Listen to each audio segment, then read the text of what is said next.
The answer to how to thrive is 6. When you have 6 or more of these high-value experiences a day, you are training your brain to be more present and more emotionally open. Me trying to lead you with, well, if you want to have a good advancement next time, you don't care. If you as a leader are in the corner office, no one ever sees you, people will follow you, but if they have $5,000 more a year, they'll go somewhere else. Welcome to Lessons Learned. My guest today is Dr. Paul Zak, an author, researcher, college professor, and serial entrepreneur. Paul is the author of 4 books and more than 200 scholarly articles, and his work is in the top 0.3% of works cited by scientific literature. Paul is also a sought-after speaker, having given speeches on more than 30 countries. Paul's company, Immersion Neuroscience, has developed a software platform that allows us to track in real time what the brain values. I'm excited to have Paul on Lessons Learned because his work with immersion, with trust, and with the way human beings interact and thrive informs a lot of us about the best ways to communicate, to build small teams, and to make decisions. Paul, thank you for being here with me. Of course, John. Thank you. So, I've read a lot of your work. Why don't we start with just kind of a summary of what Immersion Neuroscience does and what you've done in this area? How much do you like your car? A lot. Compared to your kids? Not at all. So we ask people these questions like, what do you like? To me, it's the dumbest question because that liking is an emotional response in areas of the brain that are outside of conscious awareness. So we've developed technologies originally funded by the U.S. taxpayer through DARPA, some 3 other agencies, you might guess, that tasked us with identifying how the brain values experiences so we can influence people to make decisions and potentially cooperate with U.S. goals. But more generally, we've created the world's first scalable technology that lets anybody measure what the brain loves in real time in any place people are doing cool stuff. So from a marketing perspective, from a customer experience perspective, from an employee experience perspective, and ultimately for you as an individual to know, what do I really dig doing? What turns me on? What gives me energy? What makes me happy? That's a really useful technology, I think. Oh, absolutely. And I know that you guys have done stuff with predicting hit songs or looking at hit movies or, that kind of thing, which I think is really interesting because I don't know that we necessarily totally understand what we actually love. I think if we really love it, we have a sense of, but trying to quantify it, I think is really challenging. And doing it second by second and doing it in real time, it just took me 20 years. I work slow. But yeah, when we look at things like hit songs or marketing that moves sales, people can't answer that question, like, is it good or bad? But your brain knows. And that's weird and also scary in a way. Like your brain knows a hit song before it's a hit. How can that happen? Well, it's because the brain is modulating energy flows. And I only put energy into activities that are sufficiently valuable to that organism. So once you have this technology, we can create better customer experiences, better training and education, people with your online ads, and then ultimately improve thriving. So let's talk about that because that's a topic that features in your research and your work. What is, I think we all have what we think is thriving, but what is thriving? What is the definition of thriving? So let's talk about what not thriving is. And not thriving is avoiding stress. So stress is great for you. Stress says, this is important, I'm putting energy into it. Now, chronic stress is bad, but for most of us, stress resolves on its own. So what we find when people are thriving is they are passionate about life. They're engaged in things. They're putting energy into these experiences that allow them to be better parents, better employees, more alive human beings. And so by quantifying what your brain loves, you can identify how to thrive by leaning into those activities that are really fun for you. And guess what?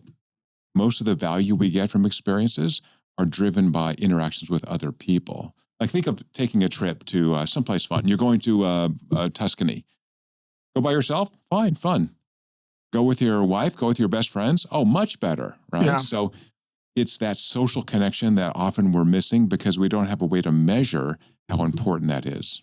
Well, I guess evolutionarily, we're kind of predisposed, right, to work together. Like you think of just getting a hug gives you, this release of neurotransmitter. And we're kind of hardwired to want to interact and to want to have positive experiences with each other. But with whom and doing what, right? That's the kind of key question. So the software we've created called Six, and we can talk about why it's called Six, measures continuously what your brain values. And when that value is sufficiently high, it notes it for you. It knows the time and the place. And so you go, oh, here's the things and people that I love doing. If I'm going to thrive, I've got to do enough of those things. So let me flip that question on its head. For people who are not thriving, they're socially withdrawn, as you've said. So this is very common in many psychiatric and medical disorders that they're preceded by this social withdrawal.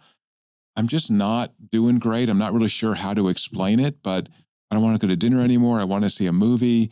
My wife complains because I won't get out of the house. And so that slow degradation of the ability to thrive is a very strong indicator that people have some kind of disorder that should be addressed. So the opposite is, hey, I'm doing stuff. I'm out there. I'm having fun. I'm talking to people. I'm doing things that give me energy and turn me on. So let me just finish the thought. If stress were bad, why would you ever work out? Yeah. Working out is physiologically stressful, right? It's physiologically arousing. Stress is the wrong word. But things that we do that give us most value tend to be those things which are physiologically arousing. They're challenging. They are unusual. There's not the same old thing. Think about your favorite restaurants here in Laverne. You kind of know what meals to order. You've been there a million times. But now I jet you somewhere else. You get a meeting in New York City. Oh, holy crap, you're in Manhattan. I get to have 5 million different choices. That's a much different experience than doing this same old, same old. Yeah, that makes perfect sense. So these moments that we have, that I've heard you describe as high value moments. What is a high value moment? So because the brain is trying to modulate its very high energy overhead, it only expends the value to really absorb and be fully engaged in that experience when that experience creates enough value for us. So we've shown in published research that high value moment is a big metabolic investment from this area that is the valuation network for social emotional experiences. If it's high enough and long enough is 3 minutes or longer, and high enough is a metric, then this says, oh, this is valuable. So we've shown in published research that the answer to how to thrive is 6. How can that be? So we've shown that if you have 6 or more of these high-value moments, again, well-defined, measurable high-value moments, then people are sufficiently engaged with people and experiences that they have high energy, they have high mood. 4 a day, and you're kind of maintaining. 3 or less, you have depressive symptoms. You have low energy, you have low mood. You're not really thriving. And so by having a very simple numerical goal, almost like 10,000 steps for physical activity, I need 6 high-value moments a day, and I have a piece of free software that'll help me not only track those, but lean into the ones that historically over time have been most valuable to me. Okay, so let's talk about those high-value moments for a minute. What makes for a high-value moment? What has to happen for my brain to be willing to spend that energy and say, yes, this is something that I value? Those high-value moments are almost always social. I could have them by myself. Doing something creative, working out can happen, but if you add a social component, it accelerates it, like the travel example. Often it's when we're doing something that gives us this sense of energy, like we're doing something useful on the planet. So it's a service-oriented, call these the purpose moments. So what's my purpose on life? Eating, drinking, and talking to people. But what gives me energy? What's my avocation besides my job? What do I love doing? And so when you do those things that you love doing, which often involve other people and or service, then you tend to have these high value moments. So of the many, many things we do, it's hard to track that internally. And that's why we built software that objectively captures that and gives each individual personalized advice so you can find that sense of purpose. Again, besides work and family, what do I dig? What turns me on? What gets me out of bed? Yeah. So as you know, like you, I do a lot of working out. I get up at 4:30, head up the mountains with friends, work out hard for 3-4 hours. Oh, it's the best, man. Guys that you really like spending time with, doing a hard workout. Like, what's better than that? Yeah, right? So no, for 100%. Me, dig it. I'm going to keep doing that. Yeah. It sucks when it's cold and rainy. I don't care. because it's really important to me. But it's the guys. Right? It's not just the working out, it's the guys with me. Yeah, no, 100%. It's what you're doing certainly matters, but it is, the purpose of the activity matters, and then the relationships that underlie, that activity that you're, who's with you and what do they mean to you and all that. I can totally see where that would drive. What else adds to kind of high value moments? Yeah, I'm going to follow up on the last thing you said, though. In the key about, you said we're social creatures, we need to be around other people, but we need to invest in those relationships. So that's what really my research has shown, is that I'll have a higher value moment when I have a closer relationship with you. So this is taking your friends to lunch, checking in on them. So the 6 app, you can share that data a little bit with your friends. So I can see if you're in red or green. So, hey, John, you've been in the red zone for 3 days. My app shows me. I could send you an emoji, or God forbid, I could call you up. Hey, buddy. Yeah. It looks like you're not doing so well. I remember that. You used to make phone calls. So that's an investment in a relationship, right? Or you've been in the green zone for 5 days. Holy crap, what you been doing? This is a crazy week. You've had an amazing week. Tell me, let's go grab a beer. Let's talk about that. So I'm a big introvert. You can't tell because I'm talking nonstop. But what I found from my research is I've got to invest in those relationships. By the way, family important too, right? So if you never talk to your spouse about what you're doing, he or she's going to be, isolated. You're not going to form a strong relationship. So I'm trying to be less stupid over time because, we're all born stupid. And part of that is doing this research on thriving, which is applying it to myself. How do I thrive selfishly? Just doing research for myself. And it's really investing in relationships and activities that stretch you a little bit. So that stretch, that challenge goal, we sometimes say, is really important. So I want to go to Antarctica. I've been on 6 continents. I want to do 7. I'm trying to put a group of guys together. Maybe you can join us. And it'll be challenging. We got to get there. We got to, we'll meet people, whatever. But that seems like a super cool, weird, fun thing to do with a group of friends. That's going to be one of those expanding experiences. So here's the bottom line. I've talked too much. When you have 6 or more of these high value experiences a day, you are training your brain to be more present and more emotionally open. And those are the 2 components that make us much more valuable to be around for other people, right? If I'm not paying attention to you, if I'm doing nothing, or if I don't care about what you're interested in, I'm not a very good friend, partner, employee. And so that 6 goal is really inducing what we call neuroplasticity, allowing you to actually truly thrive and sustain that thriving by giving you the skills to be slightly less stupid over time, like me. Okay. So let's that context in mind. Now let's pivot this to leadership, because it strikes me as leaders, right? As employers, as whether you're a church leader, a Boy Scout troop leader, a parent, or a business leader, you have an effect on the people around you. And it strikes me that understanding this and trying to create an environment where we can have these kind of interactions and moments probably is going to lead to you, the people you lead being more engaged. In your first book, your last book, you talked about immersion, right? Being more immersed in what they do. So why don't we kind of walk through, as a leader, where do I start? Again, think about it as investing in that relationship, right? So if you as a leader are in the corner office, no one ever sees you, you're dictating like a little God in heaven, people will follow you, but if they have $5,000 more a year, they'll go somewhere else. But if you're on the front lines, if you are creating those opportunities, if you're helping other people be successful, if you're building that strong relationship, then people will do the most for you. So my own company, we almost died during COVID. People took big salary cuts. And I said, I think we can pay you when we get through this. I don't know for sure, but I want you to trust me. And I cut my salary to 0. We're just going to live on this thing, and we're going to try to ride it out. And luckily, a lot of those people stayed with us, and it was really, really tough. But I made a commitment to those individuals. So it's really that commitment. And then trust, right?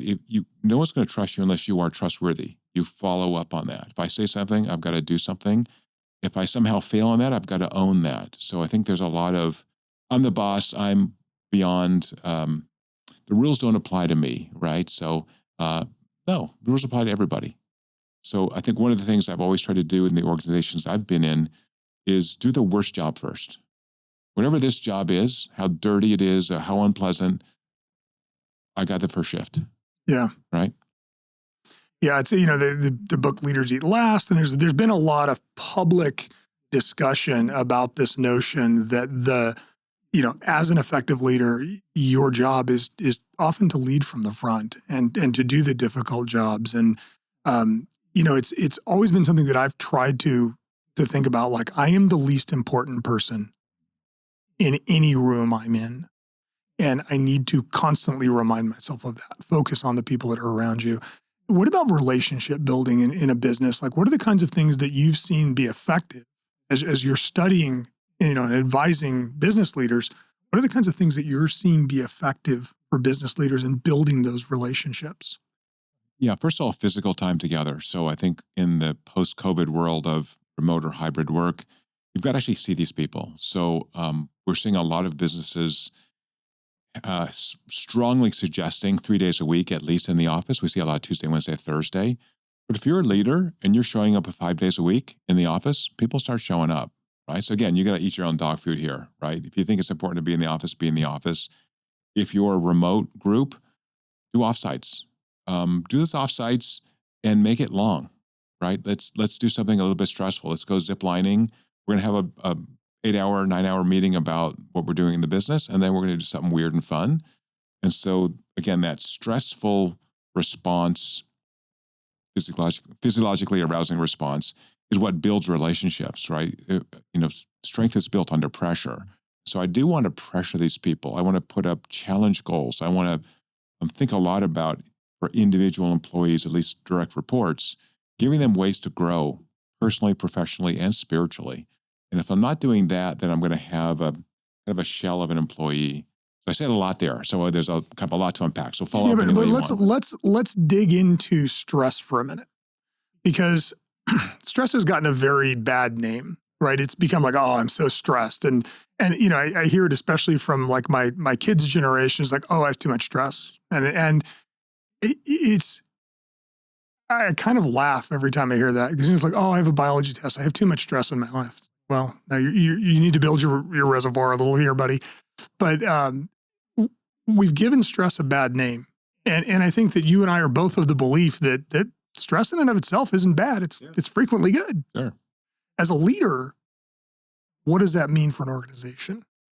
It really means building those challenges. So like you, I think that the inverted pyramid, I'm the least important person, but I am setting strategy for my organizations. And so I want to give people opportunities to perform at their best, but also give them feedback. So this high feedback kind of coaching model of leadership, I think, is the most effective, particularly for small to medium-sized businesses. When you get very large, it's a little harder to do that. So I've got to think a lot about my direct reports, what challenges they have, but also at work, but also what challenges they have in their personal lives. So the last thing I want is someone, pulling their hair out, coming to my office saying, I got to quit because my wife says she's got to move back to Chicago because she needs help with the kid. Let's have that in advance. Great. We have an office in Chicago. Or, hey, you can work remotely and come see us once a month. We'll fly you in. Let's be ahead of that curve. So in one of my books, I talk about what I call the whole person review. Instead of doing this stupid, backward-looking annual review that everyone hates and is pretty much useless, I'm in this coaching model. Let's sit down once a year and talk about where you want to grow.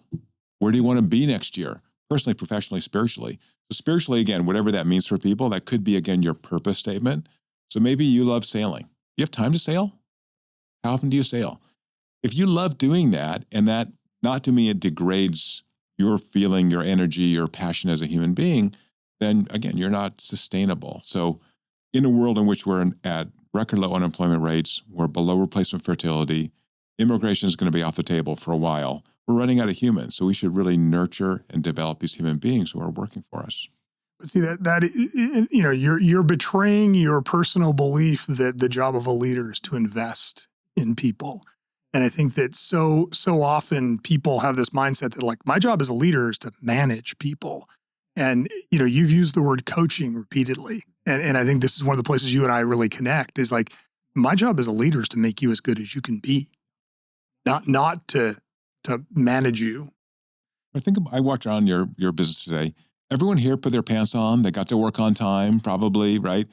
You don't have to manage them. They know how to do that job. What you need to do is give them the tools to be successful and the feedback, positive and negative, on doing that, right? So I want to celebrate those victories. Oh, we just landed this great contract, or we finished this project on time, whatever that is. And also, privately, hey, Bob, we had this big milestone and you missed it. Let's talk about that. Let's make sure that doesn't happen again, right? That's the coaching model. So for me, human resources, which is a term I really hate because they're just human beings, they're not resources, but that department should be a revenue center, not a cost center. And most businesses are seen as a cost center. The cost of these stupid humans. No, humans are creating value, and they're valuable and they're rare. Yeah, so it's almost, you're, as a leader, you're utilizing stress to improve them, right? And managing the stress that you're placing upon people in the way you would manage the amount of weight you lift in the gym, right? Like, I'm going to task you to make you better, but because I'm coaching and I'm watching and I'm paying attention to you and monitoring you beyond just, hey, what are your numbers?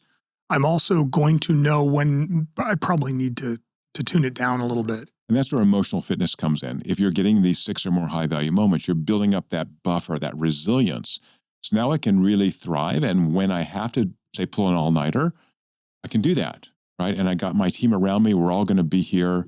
So I think it's really important to think about sustainability in organizations as this long-term goal where I keep my employees. Low turnover is a good sign of a good culture, right? And I'm investing in those relationships so that I know about your personal life. I know I know your kids' names. I know when they have a baseball practice and you want to leave early. I'm good with all that. As long as you're hitting your milestones, I don't care, because you're valuable as a human being and you're valuable as an employee.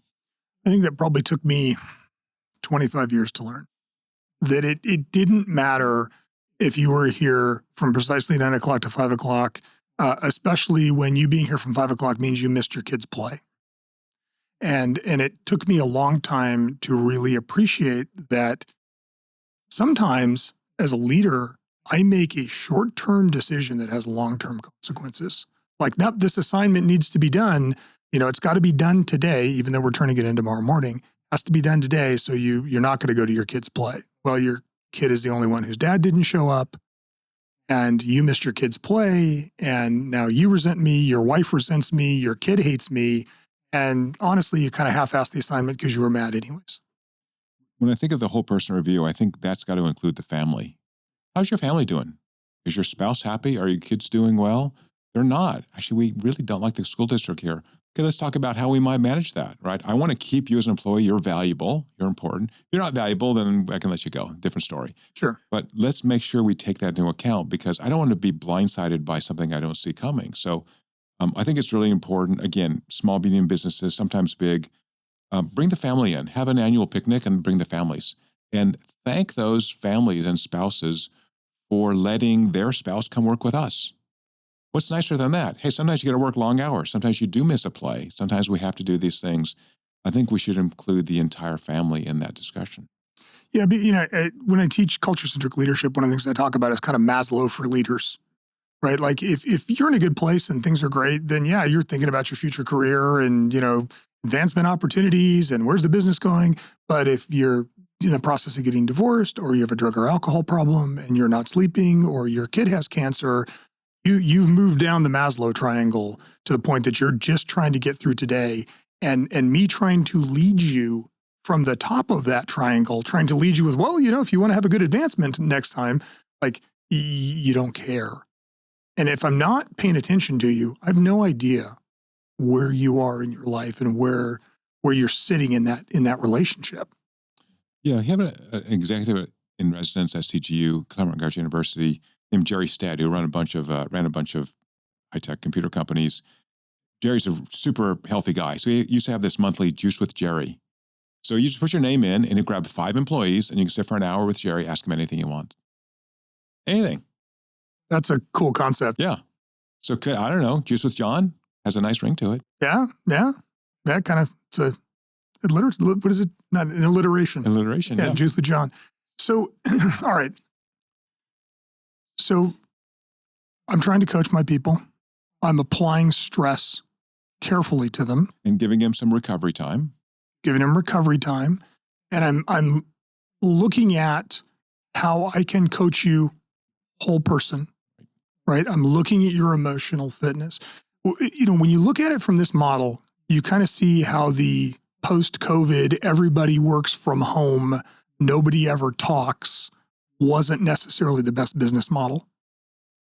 Like what have you seen in the work that you've done? What have you seen, because I think we're kind of at a point where we're rethinking remote work and the relationship between remote work and listening to what you're telling me, I can see why that wouldn't work. What have you found as you've done research in this area? So we found that emotional fitness, again, getting these 6 high-value moments a day, is much more likely to occur when you're around other people. That includes work, and when you have a challenge. So we see many more high-value moments at work than at leisure. Why would that be? Isn't leisure awesome? No, but you spend most of your adult day working. Most of your day, Americans, we love it, but you have other people and you have challenges, and that's actually what your brain needs. So we need to build up this emotional fitness by having those challenges, having that social component, and then we have a sense of purpose. What am I doing this for? I got a customer. This customer needs this thing now. We're under pressure. We got to get this thing done. So now I'm of service to other people, and that also generates, we've shown in published research, much more cognitive effort and emotional effort to get the job done. So again, I'm building up that resilience. Now again, if we have this big project, just like physical fitness, you need recovery time. You need recovery time for emotional fitness as well. So we have a big project on Friday that was due and we made it. Oh, holy crap, we did it. Let's rest. On Monday, the last thing I want to do is give you a giant new project. If you can, give you a week to go home on time, get caught up in email, do those things. Think of this as recovery time. And if you modulate that kind of up and down, again, you're going to build a sustainable business where you're not paying to hire, train, and lose people all the time. So these data. For a professional, it's about a 1-year annual salary to replace someone who has quit. I don't want to bear that cost. I'd rather work with you knowing that there will be ups and downs. And so maybe a key takeaway from this conversation is everyone's not going to be 100% perfect every day. As you said, because things happen. The kid's sick, the dog died, my wife's unhappy with me. I'm going to have some down days. And as a leader, I cannot expect you to perform perfectly every day. Now, if you are missing goals consistently, we should have a conversation, right? What's happening? Do you need time off? What's going on? But if you miss a goal occasionally, it's going to happen. We all have bad days. So I think for me, the research I've done and just working with companies for 25 years, I think the leadership takeaway is tolerance. If you're a good employee, if you're a great employee, I want to give you some leeway, both on what you do, some autonomy, but also understanding that you'll have good days and bad days. Because guess what? We do too. I think that is a fantastic place for us to stop. Where can people find your research and your work?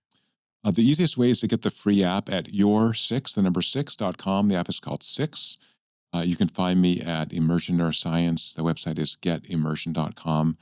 If you're listening to this, email me. I'm happy to take any questions. Anyone who's interested in what we're talking about and likes you, I'm going to talk to. Beautiful. Thank you so much, Paul. I appreciate you being here. Of course, John. Thanks.